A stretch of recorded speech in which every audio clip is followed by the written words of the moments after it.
Hi, thank you, Miss Christine, You're for welcome. being with us. Thank you. Can you tell me, when I want to know something about you and about the school and about Marla, and I'd like to know what was the incident happened in your life that you would like to share with readers? And what made you decide to be a teacher?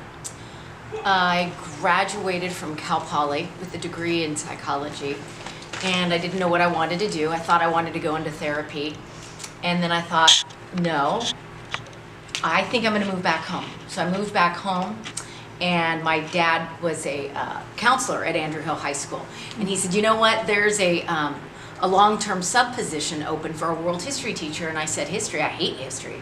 I'm not going to be a teacher. That's the last thing I thought I'd ever be. And I came here and I fell in love with kids.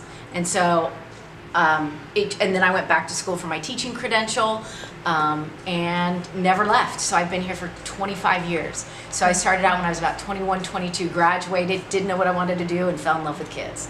So that was it. That's great. Okay, can you tell us why Marla? Why Marla was selected?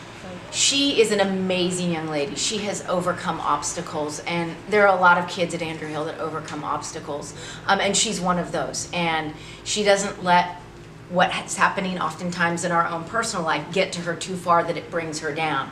She overcomes constantly, and the beautiful thing about her is she will be, she's already amazing, but she's going to do some amazing things, and then she'll give back. She'll give back to her mother. She'll give back to her family. That's who she is. Okay. So Perfect. And what is the one thing that all students can do to get the same result? I think get back up, find your own self-worth. Find your own self-worth, and then you'll be resistant. And that's what I hope for these kids.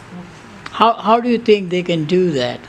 How can they find their self-worth? Their self-worth, I think it's a lot of self-talk. I think it's being around the right people, and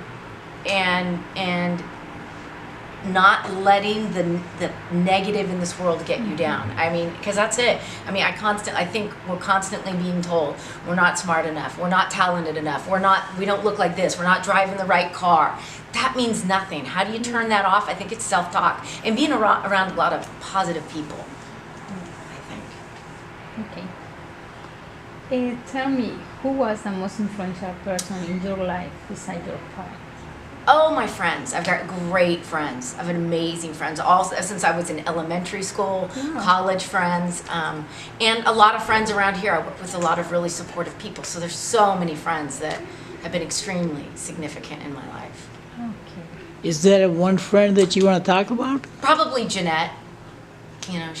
We've been there for each other through all our ups and downs, and we'll continue through our ups and downs to be together. Is there something memorable about Janet? She makes me laugh. She makes me laugh, and she's so positive. There's horrific things that have happened to her in her life, and she wakes up every morning and she says, "I'm going to be happy." So. That's important. It's really influential. Was there a teacher that inspired you in that classroom? Mr. Shawada, he was my English teacher at Gunderson High School my sophomore year. And he brought out the best in everybody. And that's not teaching English, that's not teaching history, that's not teaching math, that's teaching kids. That's what he did. What is the one memorable thing about Gunderson in the Gunderson High School that happened? And the teacher? He just made every classroom experience fun, happy, good. And I remember when he read our ID numbers and our grades, and I remember I got an A-, and I was so excited because he was a tough teacher, but he was a good teacher. I remember sitting where I was sitting. Yeah. Okay. You have 25 years. Okay.